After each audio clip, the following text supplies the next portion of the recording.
ಮೋಸ ಮಾಡಿದವರನ್ನ ಕ್ಷಮಿಸುವಷ್ಟು ಉದಾರಿಯಾಗಬೇಕು ನಿಜ, ಆದರೆ ಅವರನ್ನೇ ಮತ್ತೆ ಮತ್ತೆ ನಂಬುವಷ್ಟು ಮೂರ್ಖರಾಗಬಾರದು. ಈ ಪ್ರಪಂಚದಲ್ಲಿ ಅತಿ ದುಬಾರಿ ವಸ್ತು ಅಂದರೆ ನಂಬಿಕೆ. ಅದನ್ನು ಗಳಿಸಲು ಎಷ್ಟೋ ವರ್ಷಗಳೇ ಬೇಕು, ಆದರೆ ಅದನ್ನು ನಾಶಗೊಳಿಸಲು ಕೆಲವೇ ಕ್ಷಣ ಸಾಕು. ಬೇಸಿಗೆ ಕಾಲದಲ್ಲಿ ಎಷ್ಟೇ ಪ್ರಯತ್ನಪಟ್ಟರೂ ಕೀಳಲು ಆಗದ ಬಂಡೆಗಲ್ಲು ಮಳೆಗಾಲದಲ್ಲಿ ತನ್ನಿಂದ ತಾನೇ ಉರುಳಿ ಹೋಗುತ್ತದೆ. ಜೀವನದಲ್ಲಿ ತಾಳ್ಮೆಯಿಂದ ಇದ್ದರೆ ಎಲ್ಲವನ್ನೂ ಸಾಧಿಸಬಹುದು. ತಾಳ್ಮೆ ಎಂದರೆ ನಮ್ಮ ಗಟ್ಟಿತನ, ದೌರ್ಬಲ್ಯ ಅಲ್ಲ. ಒಳ್ಳೆಯ ಸಮಯಗಳು ಒಳ್ಳೆಯ ನೆನಪುಗಳಾಗುತ್ತವೆ ಮತ್ತು ಕೆಟ್ಟ ಸಮಯಗಳು ಒಳ್ಳೆಯ ಪಾಠಗಳಾಗುತ್ತವೆ.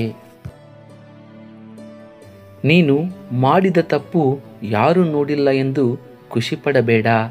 ಮುಖ್ಯವಾಗಿ ನಿನ್ನ ಆತ್ಮ, ನಿನ್ನ ಮನಸ್ಸಿಗೆ ಅದು ತಿಳಿದಿರುತ್ತದೆ. ಆ ಪರಮಾತ್ಮನೇ ಕ್ಷಮಿಸಿದರೂ ನಿನ್ನ ಆತ್ಮ ನಿನ್ನನ್ನು ಕ್ಷಮಿಸಲಾರದು. ಜೀವನದಲ್ಲಿ 1000 ಸವಾಲಿದ್ದರೂ ಸಾಧಿಸುವ ಛಲವಿರಲಿ. ಸಾಧಿಸಿದ ನಂತರ ಅಹಂಕಾರ ನಿನ್ನ ಬಳಿ ಸುಳಿಯದಿರಲಿ.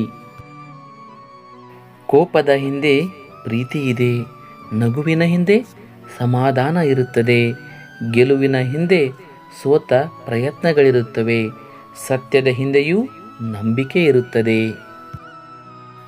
ನಂಬಿಕೆ ಇದ್ದರೆ ಮೌನವೂ ಅರ್ಥವಾಗುತ್ತದೆ. ನಂಬಿಕೆ ಇಲ್ಲದಿದ್ದರೆ ಪ್ರತಿ ಶಬ್ದದಲ್ಲೂ ಅಪಾರ್ಥ ಗೋಚರಿಸುತ್ತದೆ.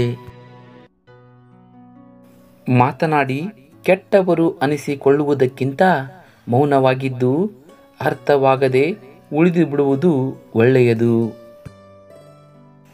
ಆತ್ಮವಿಶ್ವಾಸದ ಮೇಲೆ ನಂಬಿಕೆ ಹೇಗಿರಬೇಕೆಂದರೆ 1000 ಸಲ ಸೋತರೂ ಮತ್ತೆ ಪ್ರಯತ್ನಿಸಿ ನೋಡೋಣ, ಗೆಲುವು ಸಿಗಬಹುದೇನೋ ಅನ್ನೋ ಥರ ಇರಬೇಕು. ಜೀವನದಲ್ಲಿ ಎಡವಿದಾಗ ಅಥವಾ ತಪ್ಪಾದಾಗ ಧೃತಿಗೆಡಬೇಕಿಲ್ಲ. ಆಗಿರುವ ಪ್ರಮಾದ ನಮಗೊಂದು ಪಾಠವೇ ಹೊರತು ಅದು ಜೀವಾವಧಿ ಶಿಕ್ಷೆಯಲ್ಲ. ನಮ್ಮ ಜೀವನದಲ್ಲಿ ಎಷ್ಟು ಸಂಬಂಧಗಳು ಇವೆ ಎನ್ನುವುದು ಮುಖ್ಯವಲ್ಲ, ಎಷ್ಟು ಸಂಬಂಧಗಳಿಗೆ ಜೀವ ಇದೆ ಎನ್ನುವುದು ತುಂಬ ಮುಖ್ಯ.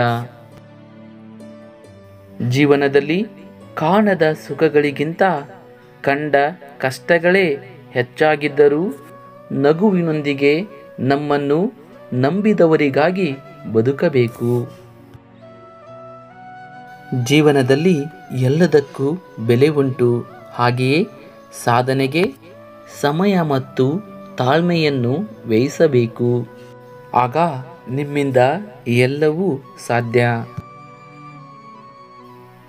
ಸಾಧಕರಾಗಬೇಕಾದರೆ ಸೋಲಿಗೂ ಸಿದ್ಧರಿರಬೇಕು. ತಾಳ್ಮೆ ಮತ್ತು ಛಲವೆಂಬ ಆಯುಧಗಳು ನಮ್ಮ ಜೊತೆ ಇರಬೇಕು. ಜಗತ್ತಿನಲ್ಲಿ ಮೋಸಕ್ಕೆ ಬೆಲೆ ಜಾಸ್ತಿ, ನಿಯತ್ತಾಗಿ ಇರುವವರಿಗೆ ನೋವು ಜಾಸ್ತಿ. ಕೆಟ್ಟವರಿಗೆ ಬೆಲೆ ಬೇಗ ದೊರೆತರೂ ಬಹಳ ದಿನ ಉಳಿಯಲ್ಲ. ಒಳ್ಳೆಯವರಿಗೆ ಬೆಲೆ ತಡವಾಗಿ ದೊರೆತರೂ ಶಾಶ್ವತವಾಗಿ ಇರುತ್ತದೆ. ದಾರಿ ತಪ್ಪುವುದು ಅಪರಾಧವಲ್ಲ, ಆದರೆ ದಾರಿ ತಪ್ಪಿದ್ದೇನೆ ಎಂದು ತಿಳಿದ ಮೇಲೂ ಅದೇ ದಾರಿಯಲ್ಲಿ ಸಾಗುವುದು ತಪ್ಪಾಗುತ್ತದೆ. ಶುದ್ಧ ಹಾಲಿನಲ್ಲಿ ನೊರೆ ಜಾಸ್ತಿ, ಶುದ್ಧ ಹೃದಯದಲ್ಲಿ ಪ್ರೀತಿ ಜಾಸ್ತಿ, ಶುದ್ಧ ಸ್ನೇಹದಲ್ಲಿ ಜಗಳ ಜಾಸ್ತಿ. ಇದನ್ನು ಅರಿತರೆ ಬಾಳಿನಲ್ಲಿ ಸವಿ ಜಾಸ್ತಿ. ಮನಸ್ಸಿನ ಮೇಲೆ ಹಿಡಿತ ಸಾಧಿಸಲು ಕಲಿತವರು ಜೀವನದಲ್ಲಿ ಏನನ್ನು ಬೇಕಾದರೂ ಸಾಧಿಸಬಲ್ಲವರಾಗಿದ್ದಾರೆ. ಸದಾ ಇತರರ ತಪ್ಪನ್ನೇ ಹುಡುಕುವ ವ್ಯಕ್ತಿ ಶತಮೂರ್ಖರ ಸಾಲಿನಲ್ಲಿ ಅವನೇ ಮೊದಲಿಗನಾಗಿರುತ್ತಾನೆ.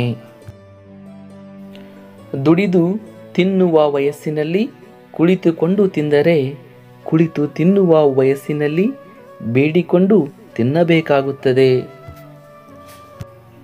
ಕೈಯಲ್ಲಿರೋ ರೇಖೆಗಳನ್ನು ಅಥವಾ ಹಣೆಯಲ್ಲಿ ಕಾಣದ ಹಣೆ ಬರಹವನ್ನು ನಂಬಿ ಕುರುಡು ಜೀವನ ನಡೆಸುವುದಕ್ಕಿಂತ ನಮ್ಮ ತಲೆಯಲ್ಲಿರೋ ಜ್ಞಾನವನ್ನು ಮತ್ತು ಮನಸ್ಸಲ್ಲಿರೋ ಆತ್ಮವಿಶ್ವಾಸ ನಂಬಿ ಅರ್ಥಪೂರ್ಣ ಜೀವನ ನಡೆಸಿದರೆ ಯಾವುದೂ ಅಸಾಧ್ಯವಲ್ಲ.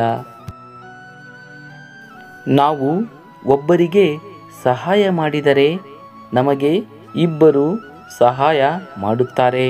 ನಾವು ಸಮಾಜವನ್ನು ಬೆಳೆಸಿದರೆ ಸಮಾಜ ನಮ್ಮನ್ನು ಬೆಳೆಸುತ್ತದೆ. ಬದುಕಿನಲ್ಲಿ ಏರಿಳಿತಗಳು ಇರಲೇಬೇಕು. ಸಮುದ್ರದಲ್ಲಿ ಅಲೆಗಳು ಎದ್ದಾಗ ಮಾತ್ರ ನಾವಿಕ ನಿಪುಣನಾಗುತ್ತಾನೆ.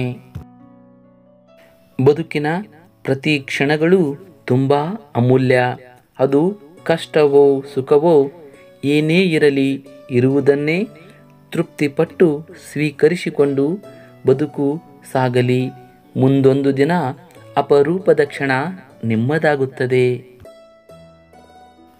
ಗುಣವಿಲ್ಲದ ರೂಪ ವ್ಯರ್ಥ, ಹಸಿವಿಲ್ಲದ ಭೋಜನ ವ್ಯರ್ಥ, ಸಂಸ್ಕಾರವಿಲ್ಲದ ವಿದ್ಯೆ ವ್ಯರ್ಥ, ಪ್ರಜ್ಞೆಯಿಲ್ಲದ ಪ್ರತಿಭೆ ವ್ಯರ್ಥ, ಪರೋಪಕಾರವಿಲ್ಲದ ಧನ ವ್ಯರ್ಥ. ಕೆಟ್ಟವರು ತುಂಬ ಬೆಳೆಯಬಹುದು, ಆದರೆ ಉಳಿಯೋಕ್ಕಾಗಲ್ಲ. ಒಳ್ಳೆಯವರನ್ನ ತುಂಬ ತುಳಿಯಬಹುದು, ಆದರೆ ನಾಶ ಮಾಡೋಕ್ಕಾಗಲ್ಲ. ಬದುಕಿಗೆ ನಾಳೆಗಳು ಎಷ್ಟು ಮುಖ್ಯವೋ ಈ ದಿನ ಈ ಕ್ಷಣವೂ ಅಷ್ಟೇ ಮುಖ್ಯ. ಪ್ರತಿ ಕ್ಷಣವನ್ನು ಆನಂದದಿಂದ ಅನುಭವಿಸೋಣ. ಶ್ರೀಕೃಷ್ಣ ಒಂದೇ ಜಗದ್ಗುರು.